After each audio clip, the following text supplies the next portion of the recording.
What's the deal, y'all? What's good? What up, though? It's your girl, the Caribbean Chocolate, Jocelyn Navarro. Good. It's the one and only Ruben Slawlight. It's your boy, the problem, Isaiah Broner. It's the urban playboy, pretty boy Smooth. This is the Croc Rocket.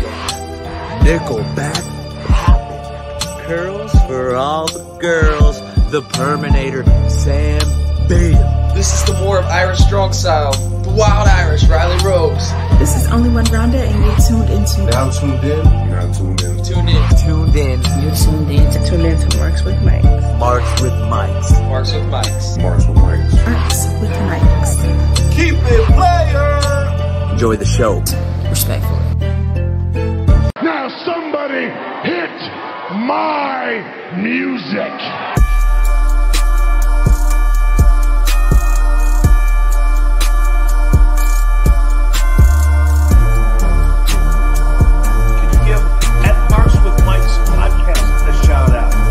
Shout out!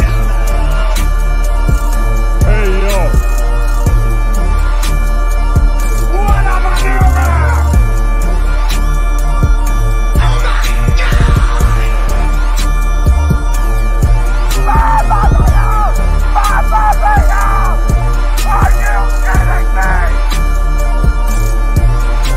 Did we just see the irresistible force meeting the immovable object?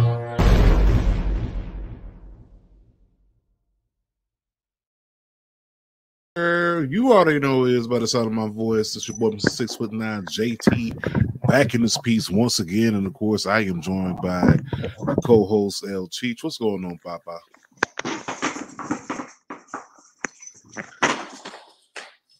Yo, what's going on? Having a little difficulties with the technical, you know what I mean? But I'll be right back. How y'all doing, my peeps? Shoot, laying in a cut like a Band-Aid per usual. But with that being said, of course, joining us, we do have Casanova in the building. What's going on, y'all? But first, I got to give somebody a special birthday shout out. A buddy, homie, former member of the show, Dre the Juice Man, had a birthday this week. Salute. You know what's in here, but I'm not saying what it is because Puffy ain't paying. Gotcha. And of course, we got the homie representing Powerbomb, Jetsu, my cousin them, got Don Moon in the house. Yo. Man, I need a haircut like ASAP. Boy, you need a haircut. I need a retwist. We got a lot of things going on. But before we go any further, make sure y'all do this. Make sure y'all like, follow, subscribe at all of the social media outlets, whether that be IG, the Book of Faces, Twitter, now known as X. Find us, of course, on TikTok. Find us on, did I say, you can also find us on YouTube. Find us on all your podcast streaming apps, whether it be, of course, Spotify, Amazon Music, Apple Podcasts, and a host of others. Podbean, you get the drift. We're everywhere that podcasts are available. With that being said, we got a lot to talk about. We had a lot of things pop off this week. You had debuts, you had documentaries dropping, you had brand new episodes of X-Men 97, Freaknik, Quiet on the Set, Wrestlemania build up, Raw was good, AEW was nice.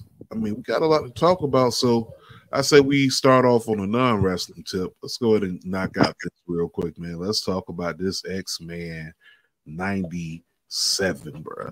I ain't gonna lie to you. That X-Men 97, seeing it like they really stuck close to, I guess you say, like the way the show was illustrated as far as with the artwork. They tried to stick real close to it, but it definitely felt like a fresh coat of paint. So we got 2 episodes that just dropped this past Wednesday. How you feeling about that, Dom? Shit was live, you know. It just it picked off from the last episode when Professor X died and he went to space with Lalandra. Yeah, so it's like picking up after that. So it was like a fresh coat. But only thing that's kind of weird is Rogue was thick in the old one, and she got flat back in this one. Yeah, I don't know what happened to that, man. Like at all. She lost a lot of her curves, so I'm not sure. I'm not sure if that's probably her on a new diet or whatever, but I ain't really too much mad about it. One thing that caught me by surprise is Magneto.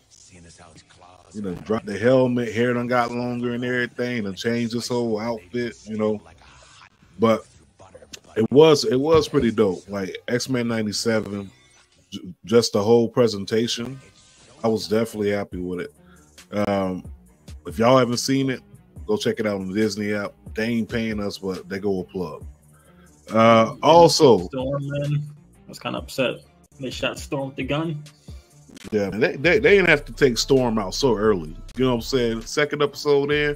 First of all, shout out for Disney making Storm a little bit more dark skinned. Love it. I was like, okay, busy. Yeah. They got the KKK. They got like the big KKK on there, like that was like FOH. Yeah, man. Friends of Humanity, but I like to call it "fuck out of here" because I see Friends of Humanity. I'm like, nah, this is KKK. It's a lot of undertones too, like the way they say mutant. It's like, like think about it. Like it's a woke series, so it's like it's showing that mutants trying to get along with people, and then they ain't fucking with them. Mutant can't even be a real one out here, man. But I definitely enjoyed it, man. This beef between Wolverine and Cyclops is never ending. Shout out! But he has a chance though. What happened? But he got a chance though. Wolverine got a chance now. After the last episode, you remember with the two genes? I hate to spoil it. Oh yeah. He can take one aside. He got a chance, but which side of Jean is the clone? You know what I'm saying? Like, is this Phoenix, or is this like just regular Jean Grey? Because if the clone just gonna be regular Jean, that's cool. You can have that Cyclops, but if Wolverine get with Phoenix, yeah. But the whole series, I can't wait. Every Wednesday they drop an episode, so we'll see what happened in episode 3. Shout out to Morph, looking like Chameleon. So that was pretty dope. But let's talk about this. And shout out to Cyclops too, man. They gave him justice. They gave him justice. Remember the last one, man? Cyclops was kind of weak. And this one, remember when they had the scene where they jumped off the plane, and he said, "I don't need no parachute," and just use his beam, his blast all the way down, like some bullshit. No, real talk. Like that was kind of boss because everyone was getting caught, whatever. You had Morph trading into like the Archangel. Then you had Rogue and Storm pretty much grabbing everybody, and Cyclops hit the side of his visor, and then they landed perfectly by X-Men, and they lined up like the Avengers and shit. But no, but that was pretty dope. Let's talk about Freaknik though. So this dropped this past on the 21st. So what was that, Thursday night or Wednesday night? One of those nights. So I watched it. I watched the Freaknik, and I'm not gonna lie to you, I was a little bit what's the word I'm looking for? Disappointed.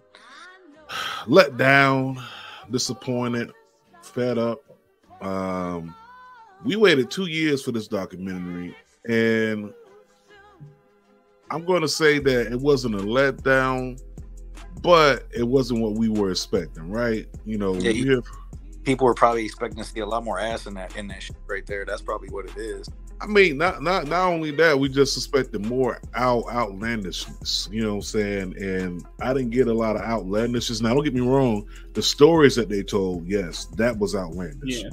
But, and the things that they, focused on or whatever, but there wasn't a lot of outlandishness there, man. Like, I was more so looking for,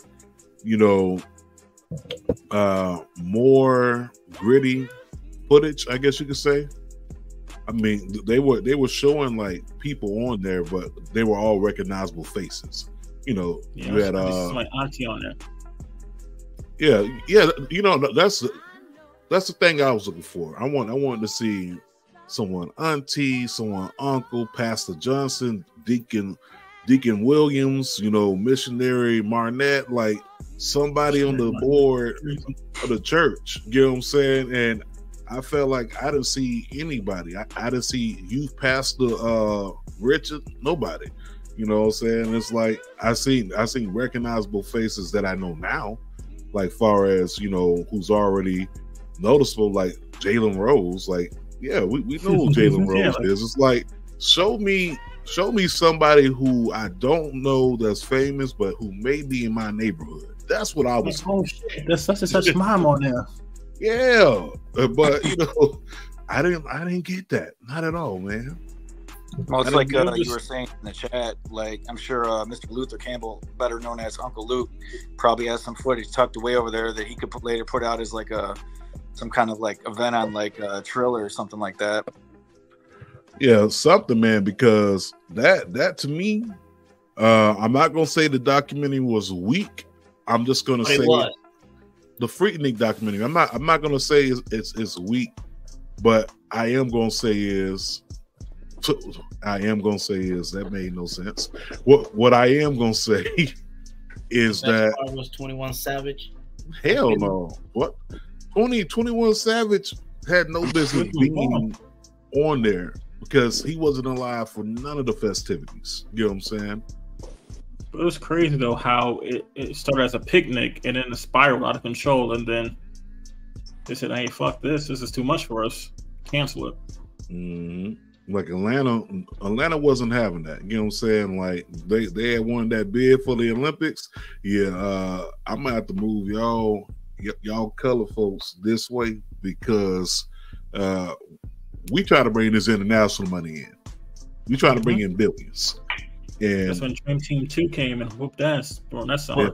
Atlanta got like a big concert thing that they do. I guess they Lotto is gonna be the headliner this year. That's the first time a female's headlining, but I forgot the name of the festival. Like a big festival. You talking about in Atlanta? Yeah. Shoot, I don't know the name of the festival either. I'm mad. I'm mad. If anybody knows, let us know. Tap in. I'm just mad as hell that, you know, we didn't get what we were looking for basically. Everybody's hyping it up. Like everybody, that Freaknik document was to expose people and all this, and it was nothing. But Shannon Sharp said he got some footage on his camcorder. Shannon Sharp. Yeah, he said that. He's talking to Ocho Cinco on his podcast. He's like, "Yeah, I got a camera at home with some Freaknik footage." Not Uncle Shannon. Yeah. Uncle Shannon was that Freaknik and got the camcorder. Oh man, yeah. I can already hear him in the background. Mm-hmm. But now, Ocho, check this out, Ocho. Check this out. It's like, you know, Ocho, I'm trying to tell you, boy, she was. No, but I don't know, man. That'll be dope to see. But Freaknik, he probably was like, "Yo, that girl from Total Recall was there, son. You should have seen it." Total Recall, you wildin'. Bitch with the 3 titties. No, but overall though, man, like it was kind of hit or miss, all depending on how you felt about the documentary. But once again, it was definitely good. Definitely good seeing, you know, them bring the footage to life. But Uncle Luke, please get out there and go ahead and put out your version, because I know your version gonna have what everybody in the streets looking for. Speaking of the streets, Sexy Red was on the internet, IG Live, and found out that Sexy Red fuck with wrestling too, because she was out there smoking to Shawn Michaels.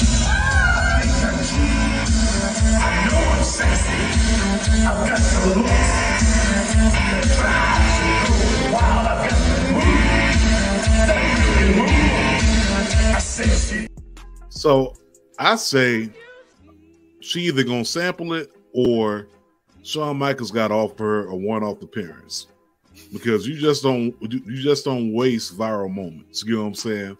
You got to capitalize on it. Well, HBK is a born-again Christian, so pretty much all the shit she does on stage and makes music about, I guarantee he's probably not down with it. I'll tell you what, born again, my ass. Have you seen his roster?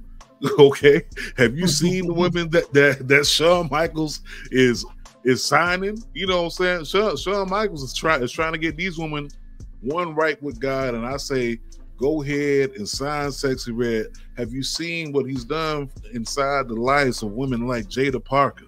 Have you seen what he's done inside the lives of people like Lash Legend? Like, and you know, you can keep going on and on down the list. About like bodies, but I'm talking about like the shit that's in her music, man. Like, I guarantee that's right. Shit in his house. Hey, look. I was playing the NXT locker room. You know what I'm saying? But hey, listen, we have all fell short of the glory of God. And at the end of the day, Shawn Michaels can lead her down the path of righteousness by giving her that one-off. You never know. Give her that one-off. Have her come to NXT. You feel me? I'll pass on that. Shouldn't be a takeover stand delivery. Hey, but then again, like, you know, Sexy Red been trending with the wrestling community for like a little minute, you know, with the whole ski videos and everything. Shout out to homie Hangman for putting those out there, man. Shows my TikTok too, man, with the ski with Miss Jacqueline Turkin. Yeah, like, come on, man. Like, Sexy Red is for the wrestling community, okay? We've had... She could stay over there. On the other side. Damn, Cheech. On the other side, in front of the train racks. Damn, she's like that. That's how you feeling? Nah, bro. I just can't. You can't. Not at all. Like, not even for a second. Man, nah, bro. If I was blind and deaf, and yeah, I would have been screaming. Man, listen, I'm rocking with it. Sexy Red NXT, but unfortunately, Cheech is over here like, not around my niggas. He can't. Oh no, my God. All right, man. Terrible. Dre Barr says Sexy Red. See, Dre agrees. He agrees. But moving on.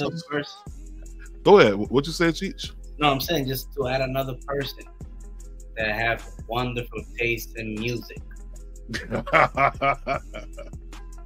All right. So let's pop off with these rumors and news, man.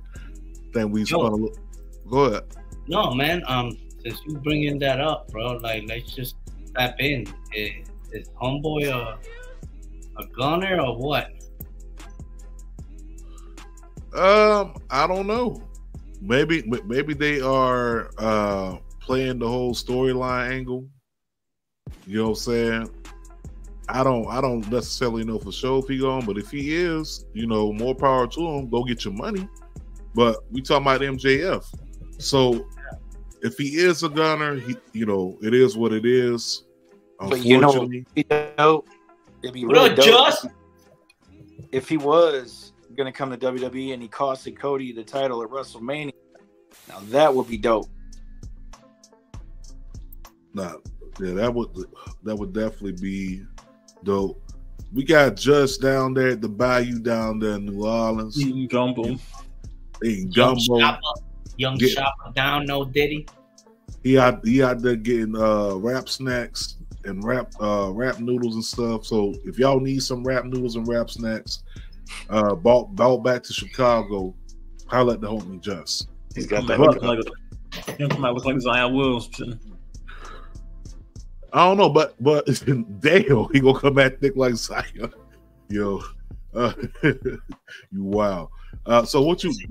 What you think, Dom? You think MJF is gone, or do you think this will work? I think it's a work. You know, knowing him, he's super like secretive when it comes to Twitter and stuff, and keeps his shit character wise. So he's just playing people. Yeah, that's exactly how I see it. To me, it's like with nowadays, you know, social media or whatever. Why not go the extra mile? Because everybody knows everything. You know what I mean? Like go the extra mile to do the little tidbit that will get people talking. You know what I mean? Like, oh, they removed him from the roster. Yeah. Oh, they're not selling his merch. You know what I mean? Which, in occasion in the past, that's what they would do when the person's about to leave. WrestleMania is around the corner. You know what I mean? But it's hard for me to believe that he's gone when you got a pay-per-view called Dynasty. When we all that probably follow MJF prior to his AEW tenure knew that he was in a group called Dynasty.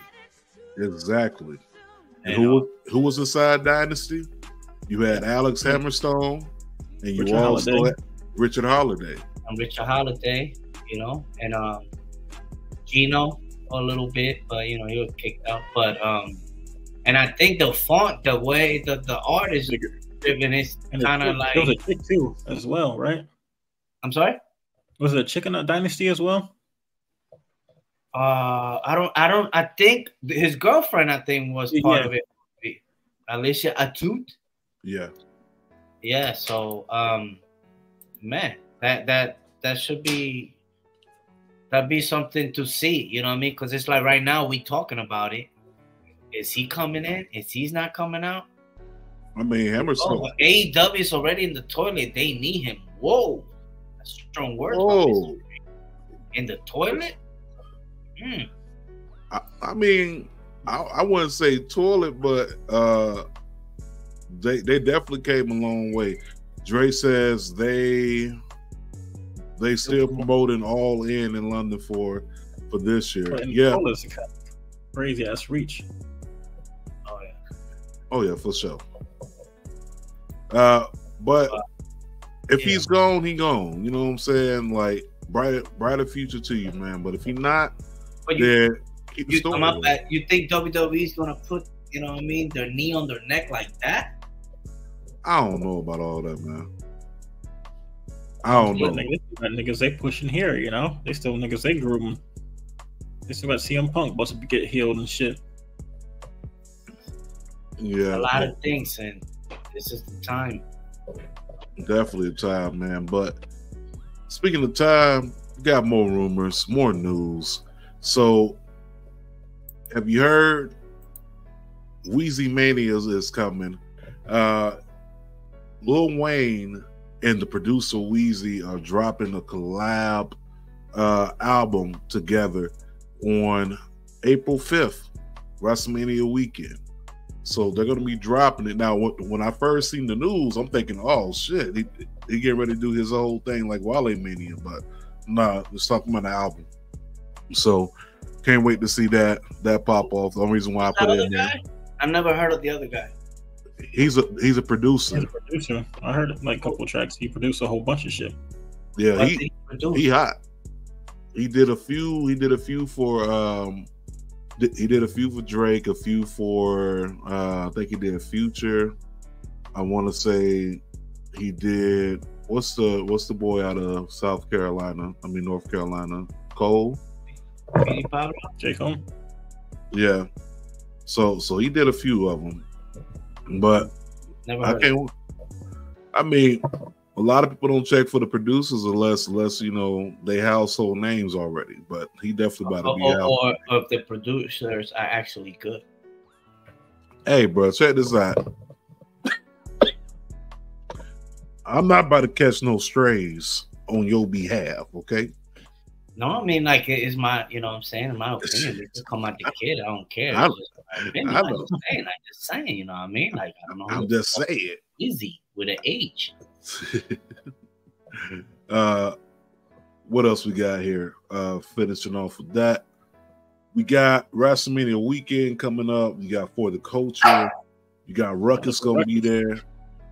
Yo, I can't wait for that, man. You got Ruckus inside the building. April 5th. Basically midnight.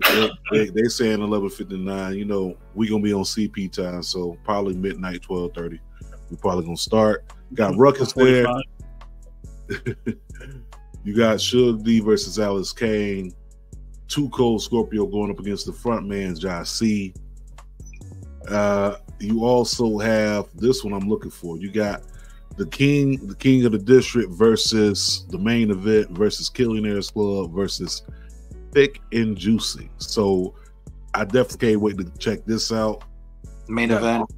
You got the main event, former guest on the show, Faye Jackson, former guest on the show, PB Smooth, former guest on the show. So I can't wait to go check out the homies. You also got this going on: Billy Dixon versus Darius Carter with special guest referee Darius Lockhart. And then cannot forget about the ladies' night out scramble match. You got Maya World going up against Jada Stone, going up against the homie, the friend Jocelyn Navarro.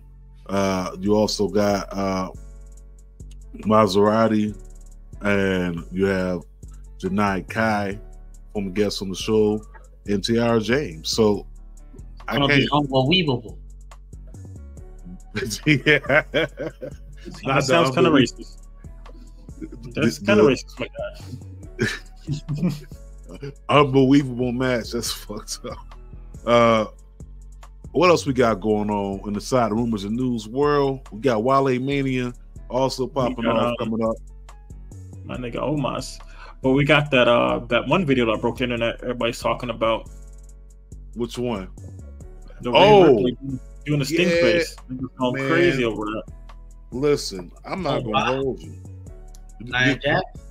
Yeah, did you see it? Several times, yes. Several, yo. He said niggas several times. Like, I've seen it, and I'm like, yeah, niggas must go crazy in the morning time. Yeah. And I woke up, niggas went crazy for it. Yeah, I'm not gonna lie. Like in a situation like that, like we all wish for God to, you know, bless us and put us in situations. Well, he blessed others, you know, through you know what I mean, like it's the power, bro. Yeah, it's definitely power. Like when you look at it, man, it's like Rhea Ripley is just over, right? It's over as you're gonna get. I mean, she can cough right now and they'll probably get a pop. But for her to be able to be doing the stank face and the crowd is, you know, popping the way they are, it's well deserved, man. It's well deserved. I mean, Rhea Ripley, just think about it, when she first started, you know, everyone was calling her like the Charlotte clone, right? Because she looked like Charlotte, didn't wrestle like Charlotte, and now she has her own identity. You gotta love that part. I don't think it looks like Charlotte at all, man. I mean, I don't know where you got that. You don't think she like Charlotte just a little bit? Hell no. When she first came in, just a little bit, no. You know, I mean, y'all look alike, but no. But the Mae Young Classic or whatever, but yeah, when she first came in to seeing where she at now with her progression, Dre Barr said no, she did not look like Charlotte, not at all, and he's emphatically telling me no. Is you good? Never. God damn. Anything else, Mr. Dre? Niggas on your ass. Pause. Pause. And it's No like, Diddy. No Diddy. Matter of fact, we here at Marshall Mice are now retiring pause, and we are now implementing no Diddy. I to take them glasses off my man. I can't. That's Dre, Juice Man. Oh, for real? Oh, he cleaned up a little bit there. Look at him, looking like a stuntman. Whoa! I don't know, man. Look like Nia Jax enjoyed it. I did too. Yeah, I've seen what you did for others, God. I'm just asking that you do it for me. That's all I'm asking for. Do it for me. But back to, I guess, what lotion does the Rhea Ripley use? Like, what is the scent she use, like lotion wise? Oil up, get ready for that stink face. That's the question. I'm gonna say oatmeal lotion. Like it's a Bath and Body Works, like Bath and Body Works. D, eucalyptus. Not eucalyptus. Like 1,000 wishes. She probably got some Japanese cherry blossom back there or something like that. You know, champagne toast. Champagne toast. Right. I mean, I don't know. That's a good question. Maybe she has some left over from the end of last year. Because remember Rikishi used to lotion his ass up. Pause. I mean, no Diddy. He used to lotion up his ass, no Diddy, and he would pick out scents and stuff like that and oils. So I don't know. I'm guessing like an oatmeal scent, something not too strong and too heavy. I feel like she's a champagne toast type of girl. Champagne toast. I don't know. Let's ask Buddy Murphy. Maybe Buddy Murphy knows. Let's see. Let's keep going on with the rumors and news before we get too sidetracked. We were talking about Wrestlemania. I know we said we have Omos. We got Ricochet. You also got Shasta McKenzie's going to be there. You have Angelo Dawkins who's going to be there at at Wrestlemania. Myron Reed, Alex Kane, the homie Top Dollar is going to be there. Like, make sure you said that one. Hey, bro, check this out, dog. I'm tired of the Top Dollar slander. I seen what you put inside the group chat. What was that? Was that a Canadian destroyer? Well, not a Canadian destroyer. What was that? It was a suplex from the middle rope. It was never supposed to be a Spanish fly. Okay, like Spanish. Like I'm looking at it, I'm like, clearly it was a suplex from the middle rope, because I don't think Top Dollar is pulling off a Spanish fly. Let's be real. But a suplex, I can see that. But let's keep moving on. So we had this article come out. Article saying that WWE need to look in the mirror because they lost out on the three biggest signings this year, saying that this is no longer the destination of where people want to come. You just can't promise a WrestleMania moment, and that's not going to be enough. So what do you think? Do you think they need to look in the mirror, or do you think that, they find where they at, what they doing? I think it's both, though. They're fine where they're at, what they're doing, though. But at the end of the day, WrestleMania really is not a goal. Like, people is making money outside of WWE now with their own, being like their own brand and getting like a cult like following and making their own type of money. So yes and no. Okay, go ahead. What you got over there, Cheech? To back up on what he's saying, that there is a way to pretty much go that route. Like, I'm not saying that they capping, but it's like not necessarily like that WWE's their one saw and be all. Like, when they get into the business, that's what they want to be. Some people, want to be in Japan, Mexico, whatever the hell. But you can't say that you wouldn't want to be in that stage, but sometimes just people, personal attraction to that place is not there, like he said, they can make money anywhere else. So, they have more control. Yeah, wrong character. Yeah, of the character and how they are presented. Will Ospreay, to be honest, bro, like, he gotten better throughout the time on the mic, bro. Like, he charismatic. Me personally, Sasha Banks, I don't see it.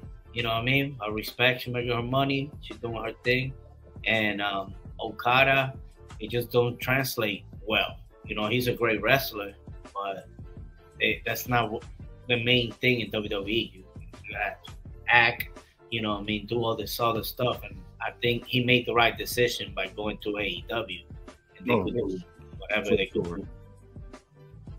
Yeah, he definitely did that. He made the right decision on that.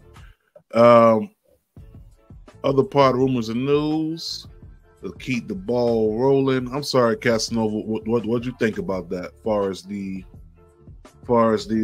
needing to look in the mirror, or do you think they okay where they at?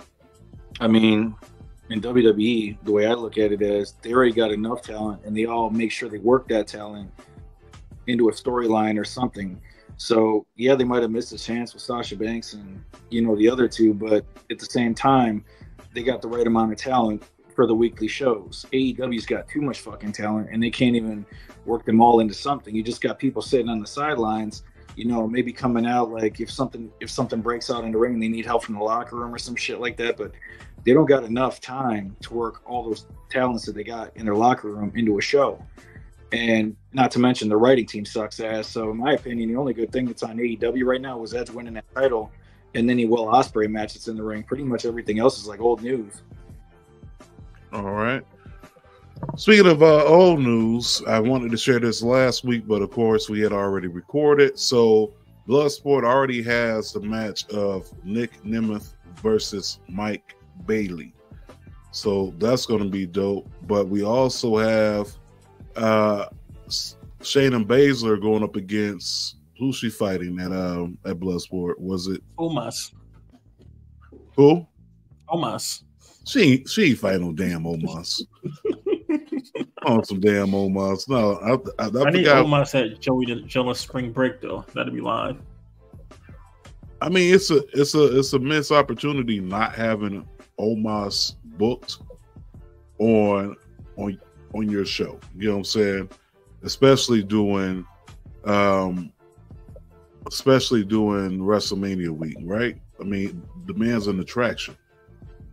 But I mean, to me, honestly, if you're not booking Omos doing WrestleMania week, I don't know what you're doing. Shout out to Wale Mania for making that possible. Having Omos on the card. But yeah, you got Shayna Baszler. I think she's either going up with what was it, Markovich from TNA? Impact? Something. I'd look at the full card. What's that? Masha Slamovich? Is that what you're thinking yeah, of? I'm sorry. Masha Slamovich. But speaking of that, though, speaking of her, she's in tag team with Kelly Kelly. I think Killer Kelly, I mean, is leaving Impact. And so is Machine Gun. Machine Gun's leaving Impact. Bro, they going through it, bro. First it's Motor City Machine Guns. They're gonna be free agents April 1st. Yep. Then you got one half of the tag team, the knockout tag team, former knockout tag team champions, with Killer Kelly. She's gonna be a free agent. Yep. So NXT. So what do you see these two going to end up at? I don't know. Like wherever they go, they're gonna make a killing though. Machine Guns. So I said on the show, like I don't know. And the other news too, Stardom, like 5 wrestlers left from there. Julia and 4 other women left to the new promotion with the owner. He's making a new promotion over there in Stardom. No, I think it's a smart idea. Well, that's not what I'm gonna use. Okay, the way he played that with him basically being released or resigning, like it's almost like he had everything in the works. He was like, all right, that's cool. I'm gonna bounce back next month with my own promotion, and then these same people that's in your promotion are gonna jump ship to mine, and they're gonna be here for a while. And then I'm gonna have a whole trading system with whoever I want to. Like, it's good. I think it's a good look the way he did that, man. Like that's gonna like be the Suge Knight Remember when Suge Knight left? He was like the bodyguard for like NWA and left, made his own record label and took like Dr. Dre niggas with him and stuff. Yo, that's exactly what he did though. Like dead ass. That's exactly what he did. What else we got going for this week in the Room of the News section? So, Undertaker said on his podcast, by the way, happy birthday, Undertaker. He said that the real reason why we did not get Sting versus the Undertaker is because Vince just didn't want it. Now, are you buying that, or are you saying that it's cap? What you got, Cheech? What was that about?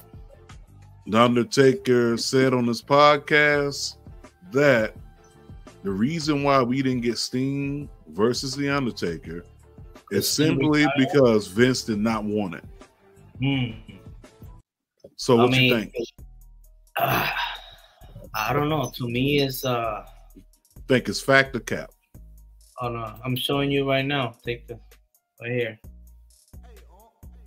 That shit was cap like a motherfucker. Cause think about it, man. It's the fucking Undertaker. You tell me he didn't have no pull back then like that he couldn't make that happen?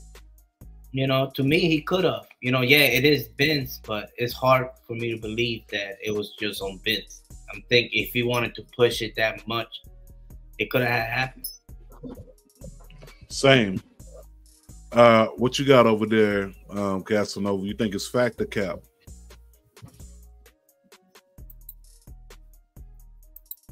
Can't hear nothing you saying, Papa. You got to turn on that microphone. Oh, my bad. No, I was saying like it could be either way because with all the shit that's been going on with the WWE and Vince over, you know, it's starting to be uncovered, all these allegations, it kind of makes you like wonder what big storylines we could have had that he passed on. You know, because he way back in the day, there really wasn't anybody that could convince him to do anything outside the box. Wrestlers didn't have like a hand in their storylines and shit, but like, you know, 20 or so years later, he started loosening up a bit and he started letting certain people have their way with like, you know, storylines. And I do think Undertaker probably had some pull back in those days. He probably could have made it happen. So, I mean, honestly, you don't know with Vince because the dude's unpredictable. I mean, personally, I don't know him, but what I can say is I am going to say that may be cap. I'm gonna say it's gonna be cap because I know on many occasions Sting himself said the numbers wasn't there or the story wasn't there. You know what I'm saying? So far as like it not being, you know, because Vince didn't want him, yeah, that could be a little bit a part of it, but I don't think that's like the end all, the be all, you know, when it comes to the reason why we did not get that match. Also, hold on, wait. Dre Bar said, pull that back up because I totally missed it. So Dre Bar said that Stone Cold, The Rock, Undertaker, Shawn Michaels, Bret all had pull in their storylines. Exactly. That's exactly what I thought. Well, like I said, though, remember on our episode we recorded A Waste of White Skin out now. Make sure remember, y'all like Vince. So sometimes Vince don't like other people ideas if he don't come up with it himself. Sometimes, probably, you know. Exactly. Example, like the WCW. Yeah, I'm a WCW person, and not on my show. Wrestling my nigga. Not on my locker room. Not around my niggas. He can't. If they would have had a crossover like that when the Attitude Era was around, they could have made so much goddamn money. They would have just made like a one-off, like, you know, Undertaker versus Sting. It would have been. I'm gonna tell you this right now, since it's kind of like a good segue because there's something that's happening right now. What's the up? Same thing about Goldberg. You know, the fact that Goldberg believes that Triple H didn't like him. You know what I mean? So next thing you know, they have a woman be the streak. You know what I mean? That he got that in touch with that, but it's somewhat of an example of what they said. Since WWE don't create it, it never happened. You know what I mean? Yeah, first of all, Goldberg can go kick rocks with no fucking socks on, man. Yeah, so what girl beat my winning streak? What's that? A girl what? Beat my undefeated streak. Oh, I didn't know that. What's the story there? Yeah, I can't even remember. Asuka is her name. Some Japanese girl. And they touted her. Who the hell is Asuka? I don't know. She must be new. I guess. I mean, he doesn't know how to pronounce Asuka, but I mean, there was reason. He knew exactly who he was talking about. Yeah, he did because he actually sent out a tweet the moment that she actually broke the streak. You know what I'm saying? So for him to sit there and play like, you know, Asuka and a girl, let's go ahead and get this straight, Billy Boy. Bret Hart is right. Yeah, Bret Hart is definitely right. But Asuka, come on, man. Asuka, if anybody deserves to have a winning streak with credibility, it's Asuka, bro. Because let's be for real, you was not that guy inside the ring. You were 3 moves top. That's it. Now, don't get me wrong. As a kid, it was Goldberg everything. Goldberg on WCW Revenge.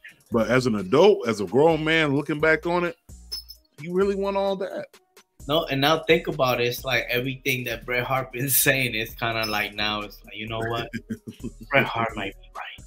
Hey, but wasn't it Nash was the one who pulled the trigger on breaking that undefeated streak because he hated Goldberg back in those days. He couldn't get along, so I think he was the reason why, you know, Scott Hall came out, did the whole little tape thing, and then he lost. Wasn't Nash behind all that shit? No, I think Nash was on booking during the time, and he booked himself to beat Goldberg on his birthday, which is funny as shit, though. On his birthday, though, damn, you can't bringing your birthday right. But you know that right there. I mean, but then he goes on to talk about, you know, Bret Hart. You know, he's apologized. He don't know how many times he got to apologize or whatever, but he kind of over it, bro. I understand, but you ended someone's career. I'd be mad too for the rest of my life. You know what I'm saying? Looking at everything that I missed out on, opportunities, matches. We could have had Bret versus Kurt. Bret versus. Did you think Bret was better WWE formerly or in WCW? What? I'm saying, where did you think Bret was better in Bret Hart, like as persona, his character? Did you think he was better? Do you think he was better in WWE or when he was in WCW? Like Bret Hart really did get. What kind of question is? The question is this: like, what's that? What OJ say? What OJ told Mace? You have a firm grasp on the obvious. It's NWA. Of course. Because like a lot of people, Bret Hart is better, which he has the right to be because like he wasn't the same anymore. But I'm saying like between when he was in WWE and WCW, where do you think he was better in? Like, because some people say like, you know, WCW is better than WWE. Some people say WWE. Where do you some people are brainless? Right, like, you know, Bret Hart in WCW was kind of like fucking Patrick Ewing not playing for the Knicks. Yeah, he was like Patrick in Orlando. On the Sonics. Yeah, with yeah, it was like Dominic Wilkins with the Boston Celtics. Or the fucking San Antonio Spurs or Clippers. Or Elijah Wan. Or Elijah Wan playing for the Raptors. Yeah, Danny Manning playing for the fucking Clippers. Or Sean Kemp playing for the Cavs. Like, he was an all-star, don't get me wrong. He was an all-star. Bret was a road champion over there. No big, they good one. But asking if Bret Hart was better inside WWF than WCW, like, I don't know. It's kind of wild. It's wild as hell, actually. Yeah, Mikey Angelo, you kind of threw all of us for for a loop there. Yeah, right there. You have a firm grasp on the obvious, buddy. You really do. But with that being said, you also got the Slammies coming back, my guy. Slammies are back. Nostalgia was asking for the Slammies. So Slammies will be back, be going down WrestleMania weekend. Be cool to check that out. Also, it's rumors and news, last tidbit. So the news is they're trying to do something with Stone Cold, Taker, and Cena as far as making some type of appearance during WrestleMania. I think that's going to be pretty cool to see. I don't know how they're going to get involved, but it's the 40th. We've seen what they did with the 30th when they brought everybody back, so we'll see. But that was a lot of rumors and news. Austin Theory and them niggas in the ring, and they come back and whoop ass. I can see that. That was a lot of rumors and news. But let's go ahead and really get started. Really, it's not a lot for us to talk about, I guess, because we pretty much tapped over it inside of rumors and news. But I mean, we got Bray Wyatt documentary dropping April 1st. Can't wait for that. I think this is a good homage to him or whatever. I just didn't get the fact that people perception and expectation of him being inducted to the Hall of Fame was like a done deal and it have to be done this year.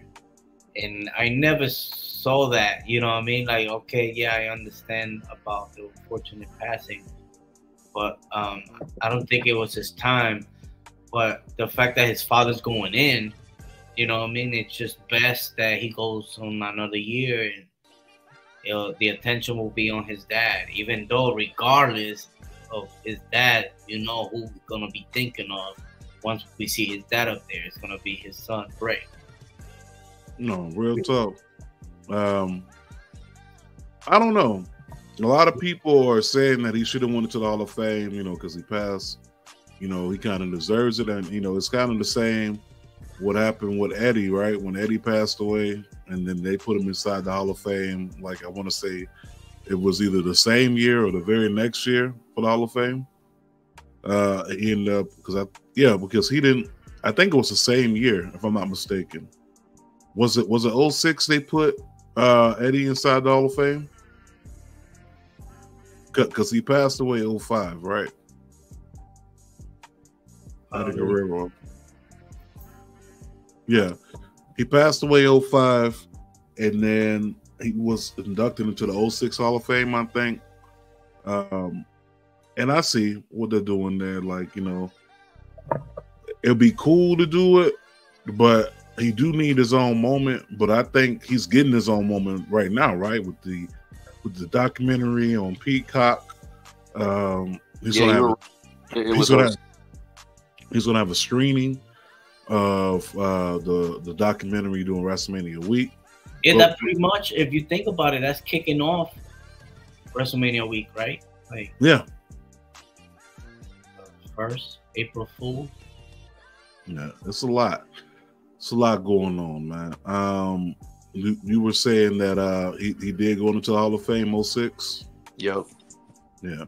So yeah, I could see people saying, "Hey, let's go ahead and get him into the Hall of Fame," but you know, we can wait. We can wait till next year. But this is also the last Raw before Mania, so we may be looking at an induction announcement anyways. So whether he goes in or not, I'm cool with it. Let's move on. So Monday Night Raw was lit. You had some people in attendance. People like Matt Hardy and his lovely wife were in attendance at Monday Night Raw. It was in the North Carolina area. So he wasn't there to talk about contracts. He was actually invited out. So he's invited out by, you know, a friend who had purchased some tickets. He was there. once people started noticing that he was there, he started to get some attention. He didn't even stay for the whole show. I think it was like 30 minutes. I mean, not 30 minutes, like an hour and 30 minutes, and he was out of there. So I don't think he did any politicking backstage. And if he did, it wasn't for that long. You know, he went to a skybox, and that was pretty much it. I mean, now if you think about it, in this day and age, that shit's normal. Because we just saw when Sasha, you know, debuted it, and the girls supporting her there in the back, you know, incognito, you know what I mean? And camera. Yeah, camera and all that stuff. You know, Matt Hardy's Matt Hardy. We saw Rebby posting TikToks and all that stuff.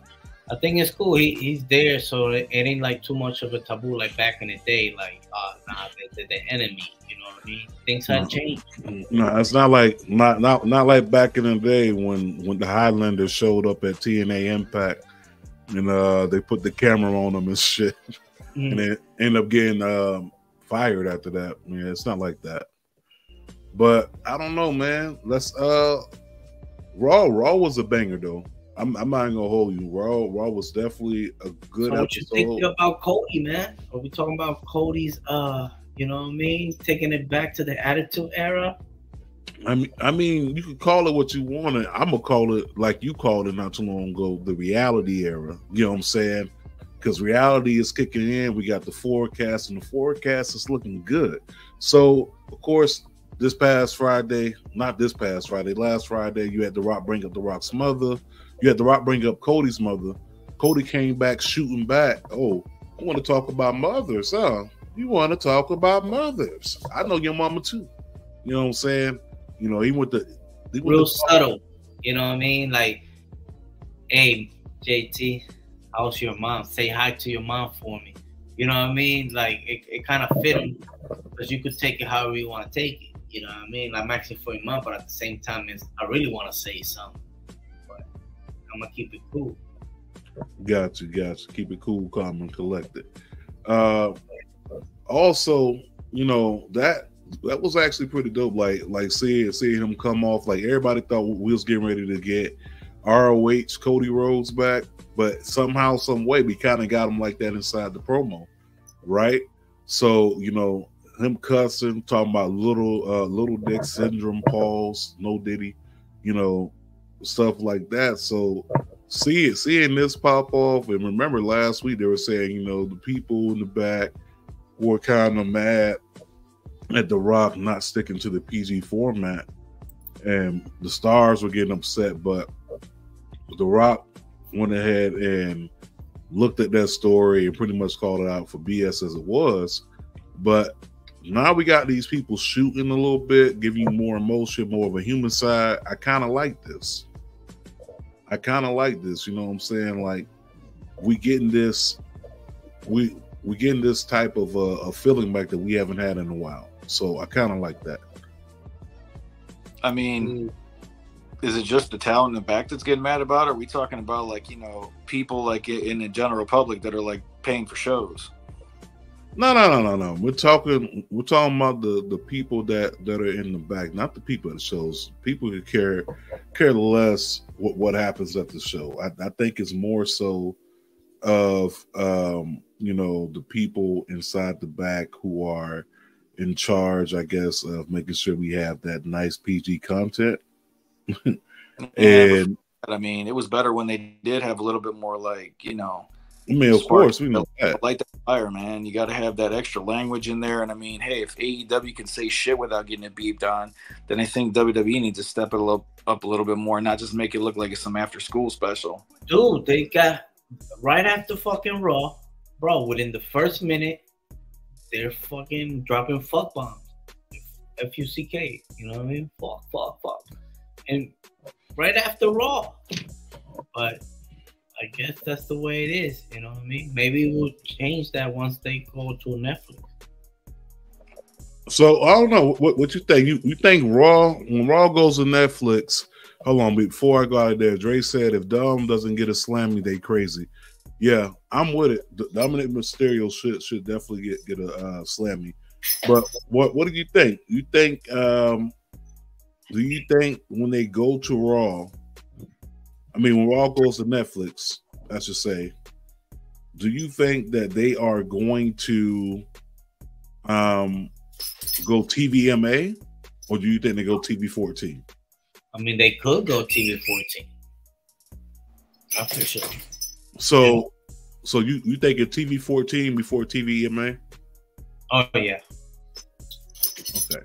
I mean, I think they, like I said, they need to go back to what they used to do in the 90s. They need to break the language barrier a little bit more. And like the way Raw used to be set up was supposed to end at like 11:05, but those really magical moments when we were all kids, man, they went like an extra 20, 30 fucking minutes and having all this extra content that made you like, damn, I wish the show would just go on a bit longer. But see, with 3 hours, they still got like it just feels like they squeezed too much shit in there. So, I mean, if they shortened it again and just added that little extra magic at the end like they used to, the show would be so much better. But the language, they do need to break the language barrier more. None of this PG shit anymore, man. I mean, we kind of need the PG. We need it because there's kids out there. But don't get me wrong, like I see kids every day that cuss more than grown adults. Like every other word is F this, MF, B, A, like, you know, every other word. Now, me growing up as a kid, I couldn't get away with that. I'd be around here whistling no teeth.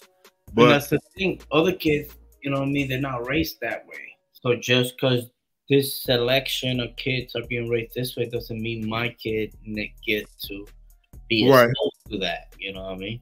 Right, and that's where the whole barrier comes of, well, maybe we need to still keep the PG to kind of keep that, what's the word I'm looking for, the traditional upbringing that everyone had back in the day. You know what I'm saying? Because you really not, I don't see them doing all that, you know, putting that all out there. If you don't want your kids hearing that shit, then don't fucking come. Like, nobody should have to subject with somebody else to some shit when it's going to be like a weaker storyline, when they could amp it up by having a little bit of foul language in there and make it look like, you know, these people actually want to kill each other like they used to back in the day before we all knew what it was about.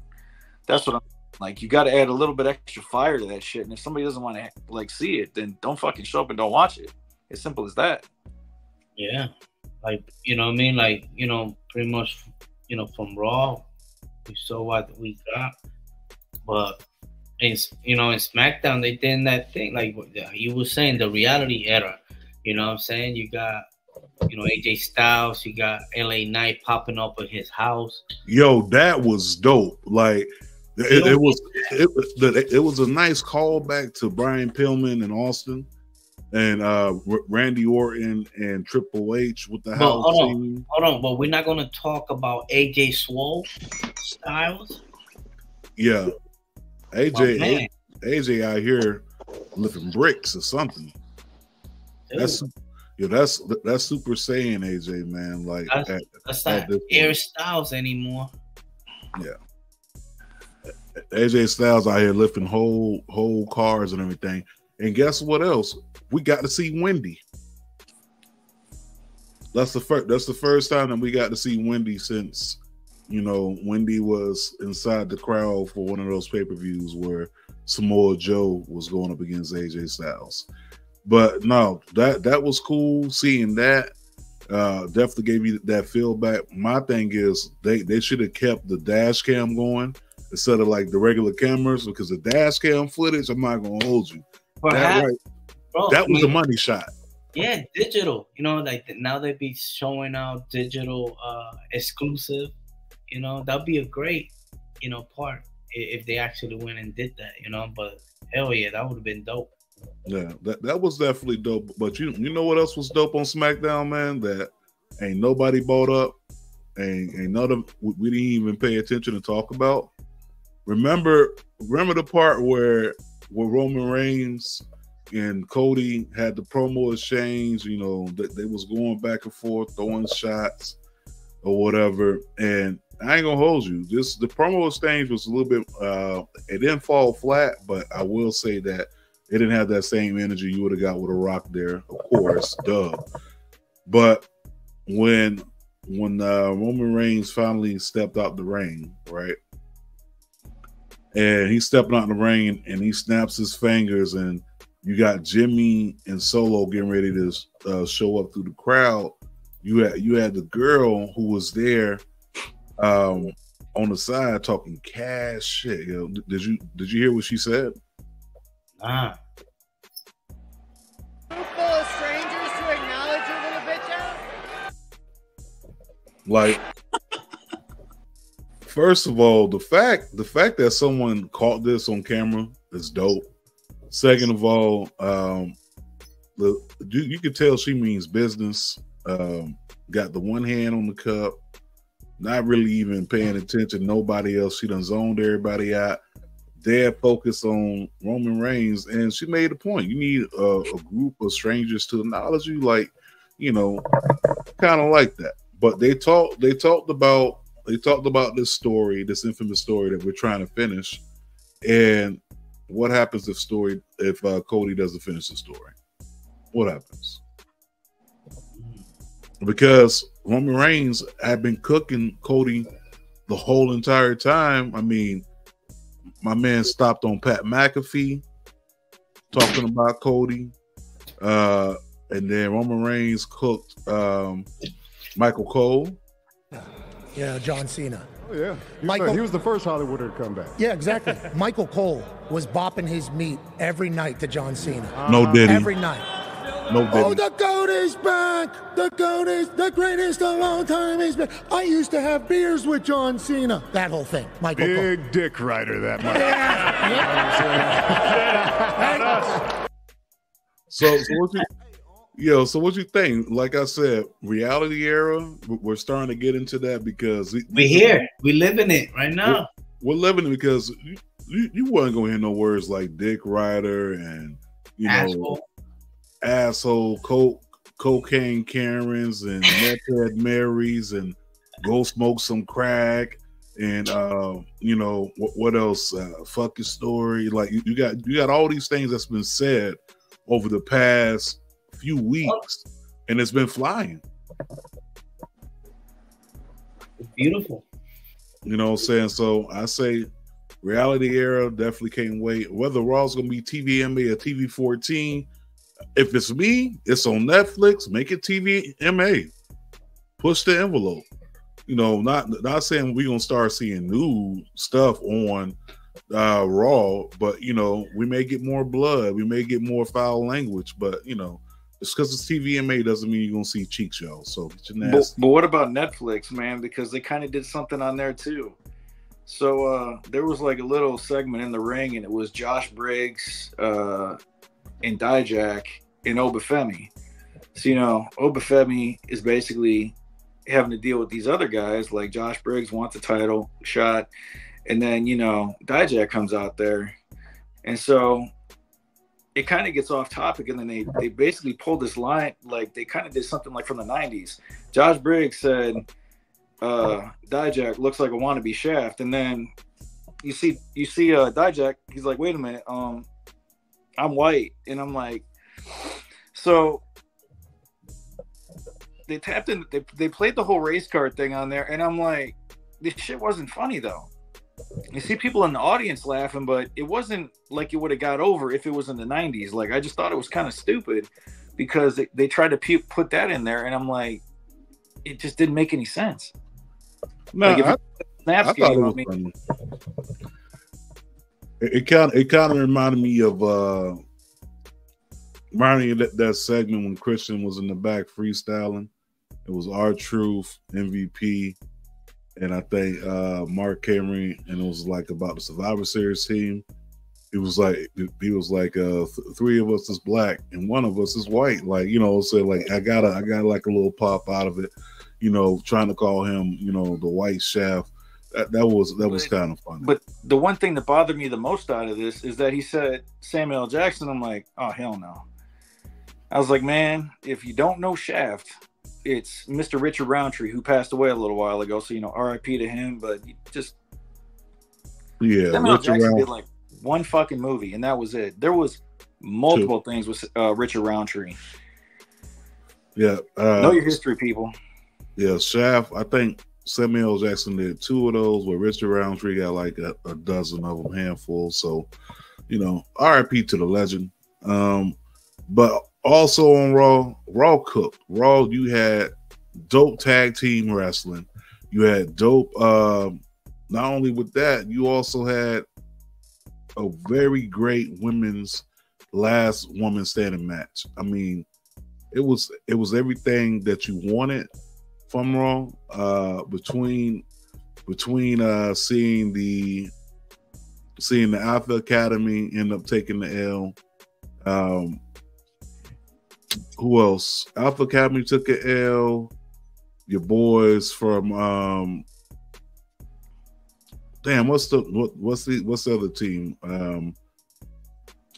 The Creed DIY. brothers. The Creed brothers took an L. That match, DIY versus the Creed brothers was it.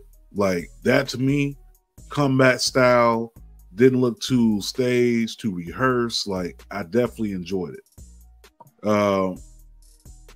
Then to move on from that, you also had inside. I mean, you also had with that, you had the fact that women's last man standing match was, to me, a great piece of artwork. Nia Jax, Becky Lynch. Becky Lynch has never gotten the win over Nia Jax. And then you have the last woman standing match. And I think that was a good way to, I guess you could say, give her that dub. To me, honestly, I really did want Nia Jax involved somehow at WrestleMania with this title picture. Only because she's a very strong antagonist. And then you also got to look at the fact that the beef just alone between Becky and Nia, and then you also have Nia and Rhea's beef. Like, I think it'll be a good addition. But Becky and Nia Jax, they definitely cooked them wrong. They cooked. You know, even down to the kendo sticks and setting up the table, even though the table, you know, was playing with them, the table kept not standing up. But it was a good match. And then that leg drop off the top of the ladder over Nia Jax's head, chef's kiss. Like, it was a real good match. But women's wrestling matches this past week have pretty much ruled the top hour of the TV this whole week. Like, even when you go to AEW, AEW had their main event. I think it was Julia Hart going up against what's your girl's name? On Rampage? Was not this what I think this was Dynamite. No, or was it on Rampage? Because they did everything the same night. That's right. They did everything the same night, and I'm like, damn, like, I hope this is not going to be a thing. Yeah, going remember, the actual main event for AEW was Adam Copeland versus Christian. Oh yeah, that's right. It was Copeland versus Christian, and then the main event of Rampage was your girl over there, Julia Hart. But that match right there definitely, in my eyes, is really showing both women's divisions flourishing, because not only are they main eventing, they're also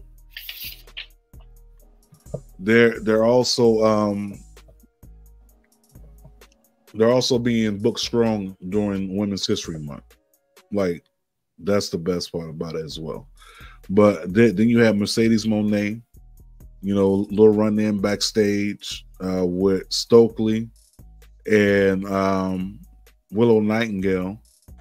So who's gonna be the heel inside of this match?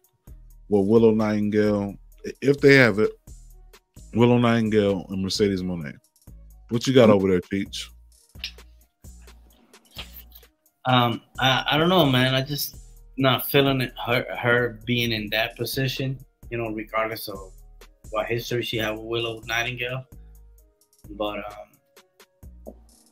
you know, she had the little introduction, you know, when talking to Tony Schiavone and all the, you know, everything that she had accomplished outside of WWE.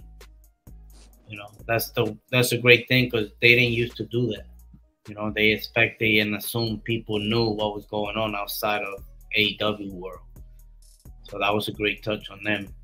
But I don't know. I mean, you paying her so much money, she coming with this, but she's going for the title, which I get it. The title, you know, named after the channel, you know, so she's representative of the channel, blah, blah, blah.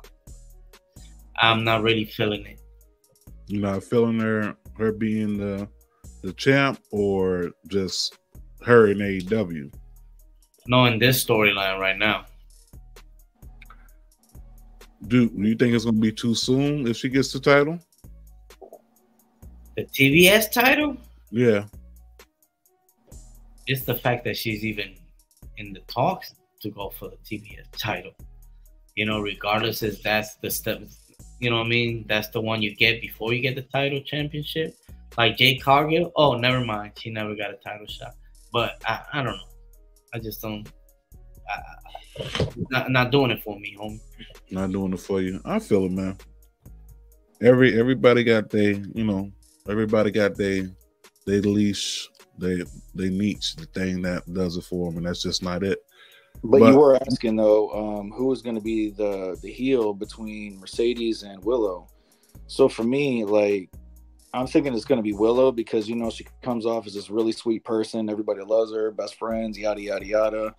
But, you know, Sasha Banks came to her aid, even though she was standing behind her with a chair, like, you know, ready to swing. So I think it's honestly going to be Willow. I think she's going to change her whole persona. She's going to be like a little. Not even. I don't even think they even do that. Like AEW is like the house, you know what I mean? The home of the whatever, you know what I mean? It doesn't matter who's who. You know, it happens so many times. Who's the heel? Who's the face? No, they just put them to fight. Ospreay putting together matches though, just out of nowhere. Like a lot of the times when they book shit, it doesn't make any sense. Yeah, it's a good match, you know what I mean? But there's no storyline. Like they had Ospreay fight the other guy from Don Callis. You know what's the name of the guy? Oh, Kyle Fletcher. Yeah, he fought him. No, but that was a great match. I'm talking the other one. Takeshita. Yeah, you know, Nakasawa, you know, cousin. He fucking that dude right there, you know what I mean? It's like they wrestling, but who's the heel, who's the face? You know what I mean? It just like they tend to do that a lot. You know what I mean? You have a firm grasp on the obvious, buddy. You really do. No. What you mean on the obvious? What the fuck? No, I'm saying like it's obvious. We know that by now. Like, you know, they don't tend to make sense with the booking. It's like, okay, yeah, the sense with the booking, yeah, but you know what I mean? Ready for that matter. But I will say like this past week of AEW television, you know, me personally, I didn't catch Collision. I haven't caught Collision honestly like in 4 or 5 months, which is why y'all don't really hear me cover it. Who does? No, I mean there's people out there who do. It's just I don't have like enough time in the world to catch up with all this wrestling. I haven't watched Rampage in a long ass time. And I haven't watched NXT in a minute as far as consistently live. Now I may catch the back end of it. But yeah, I mean AEW was pretty tough, man. You had some good matches. You had, of course, Kingston versus Okada inside of this match that we're going to get to in a second for the Continental Championship. Toni Storm and Mariah May going up against Peraza and Rosa. You know, Jericho versus Hook. And, of course, we heard from Mercedes Moné, Swerve, and Will Ospreay. Good promo by Will Ospreay. Definitely a good one. You also had, you know, on the Rampage hour, Best Friends going up against the Don Callis family of Hobbs and Fletcher. Chris Statlander and Willow going up against Julia Hart and what's the girl name who'll be rolling with Julia? Yeah. Sky Blue. Yeah. And you had Rocky Romero going up against Takasha, and of course you had Shibata and Sai Action, right? So boom, that was looking at the card, just on the card value. Like if you go onto an indie show, there's no way you're gonna say, "Oh, these matches gonna be ass." No, you're gonna be with it. Now, being that this is television, you're kind of expecting that, you know, a bigger feel for story wise. But if you go to independent wrestling shows, like there's really no story there. You know what I'm saying? Like, you know, you may get a couple hype videos, you know, through the week as far as promos, but it really don't be a long in-depth story. You know what I'm saying? But we expect, as people that, you know, watch this on television, okay, now I need a story. Sometimes, you know, the action itself can be the story, but we're expecting story modes because that's what we're accustomed to, right? So I'm thinking that maybe AEW is just not the place for I'm not gonna say long-term storytelling, but consistent storytelling, because they have told stories, but we just got to pay attention to it. Of course, Adam Copeland ends up winning the TNT championship. 2-time TNT champion Adam Copeland. He won it inside his hometown and with the same outfit that he wore on his last match in WWE. And Taz even called him Edge too. Slip up. I mean, yeah. I mean, he been Edge for the past 20 some odd years. I mean, that's all I knew him by. Look, his mama named him Edge. I'm gonna call him Edge. That's all I knew him by. You know what I'm saying? So this whole Adam Copeland, I don't know who that is, but I'm definitely calling him Edge. He ain't lying. That's right. What else we got? Moving from AEW, man, I think we pretty much touched on everything AEW wise, if I'm not mistaken. I have to give y'all the replay with Collision. I didn't watch it this week, and we'll talk about some NXT more in depth next week. This next week, Sunday, Philly, Wrestlemania. We'll be out there live in person, getting as much content as we can get, hopefully to, you know, give to y'all. But we got this mystery, right, with this tag match. So we know that one tag team, just one, is coming from SmackDown, right? Just one tag team. Mm-hmm. We have three other teams from Raw. How is this even fair? Let's bring in what you call Gallows and Anderson and Gallows. Let's do that. Put them in there. I heard they lost. Yeah, it looked like Gallows got hurt last night. I'm not gonna hold you. Last Friday night, like he got hurt, like he probably tore a quad or ACL or something. Hopefully not. You know, speedy recovery to him. But why is it 3 teams from Raw on there and we're only going to get one team from SmackDown? This is why the titles got to get split, man, because there's more titles on. I mean, there's more people on that SmackDown roster who can actually be a part of this match. Okay, name me 3 good tag teams from SmackDown. When you say good, define good. That's the real question. Oh, right there, you already gave me the answer. You can't even come up with one. Hold on, no. I'm just saying, like, people got definitions of good. Like, let me know what I'm not gonna break it down. I'm just saying, like, okay, all right. So give me 3 teams that are good. Just good. No, 3 teams from SmackDown. Okay, you have New Catch Republic. You have the Street Profits. You have AOP. You have Pretty Deadly. You also have on the tag team roster Theory and Grayson Waller. That's the one. That's the one that's gonna go in. Yeah, but I'm saying though, there's more tag teams that I didn't even name. These are just the 4 or 5 off the top of my head. But are they good enough to fit in that match, though?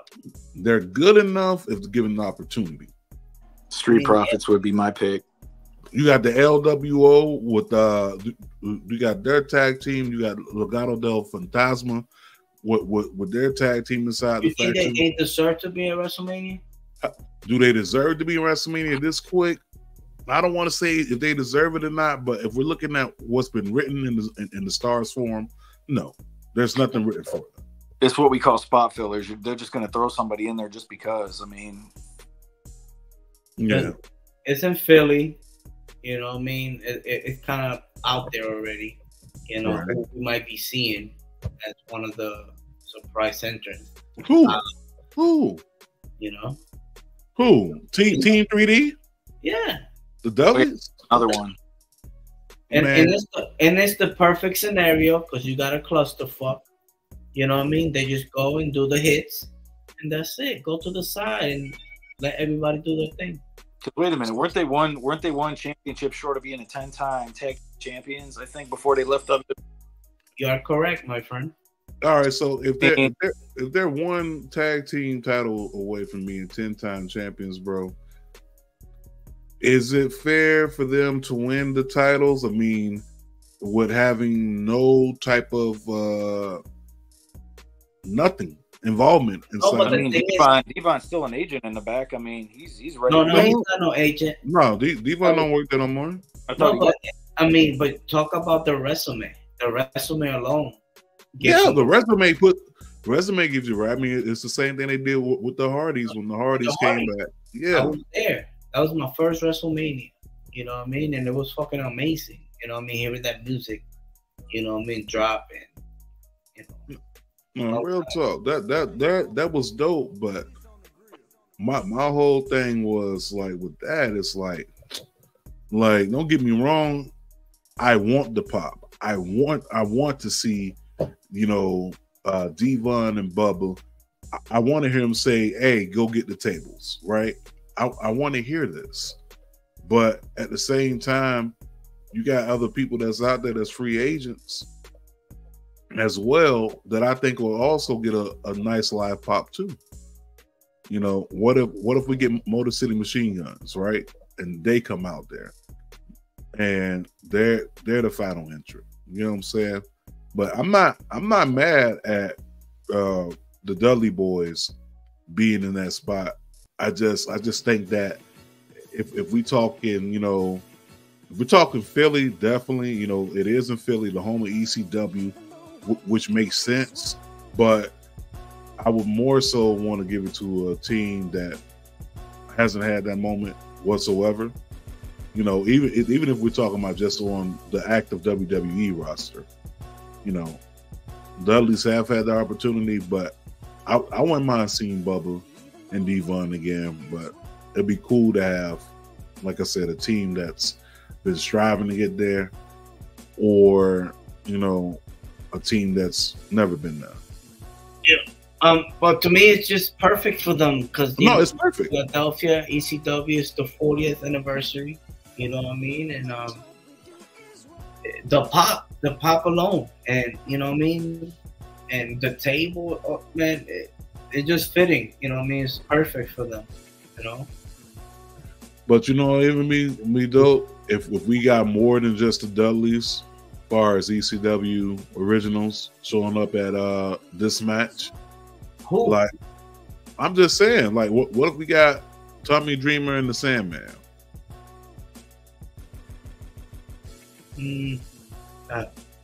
Don't get me wrong, and if WWE go that route to fucking pay for the song for that one day to use fucking Enter the Sandman, I'm not gonna hold you. Yeah.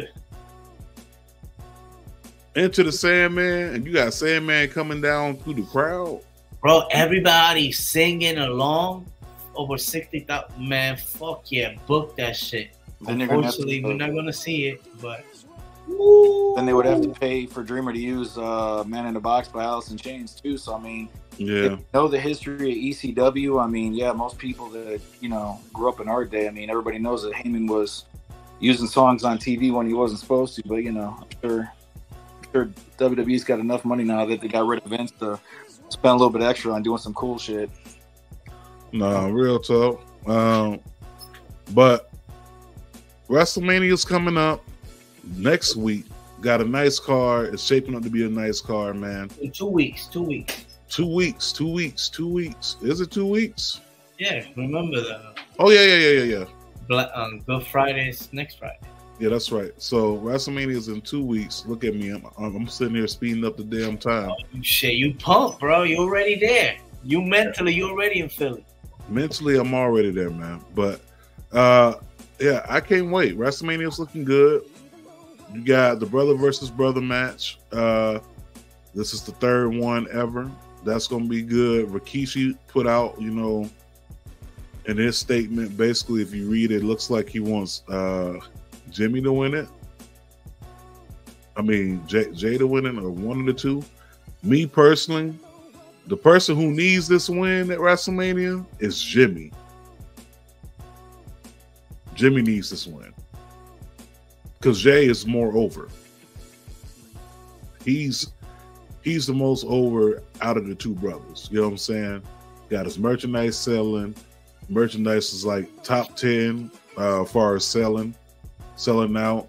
Even had his shirt taken down because another wrestler pulled up the trademark just to go ahead and release the Yeet shirt with the blurring out and stuff or whatever. But yeah, that right there for me, I think Jimmy needs it more than Jay. That's just my opinion. That's just me. In my opinion, to me, perhaps that's one of the worst shirts ever to come out. What, Yeet? Yeet. Man. Yeet. Jay does Yeet. Jimmy does no Yeet. So it's Yeet versus no Yeet. And the fact that they brought something back that was popular back in the day with Vine, like, and it's popping right now. Yeah. That was a thing? Yeah. It's a whole compilation. Oh Lord. Yeah. Yeah. Yeet. Matter of fact, I think I actually did a few videos myself on the TikTok, but I'm looking, man. What you think? It's about that time. Yeah, hell yeah. But first of all, shout out to everybody on X showing love, from the Chich in La Casa. Be popping. Word, yeah. Shout out for X showing up and showing out. People on Twitter. Shout out to the people on Facebook. Shout out to the people on IG that were tuning in earlier. Thank y'all for sliding through. But yeah, it's that time, man. It's definitely that time. What you think, B? Yeah, it's that time, man. I think we need to go ahead and pull out like some of y'all daddies should have. Thought it's real simple, B. It says wrap it up. Wrap that shit up, B. Oh my God. I want to thank y'all for tuning in, listening and tuning in.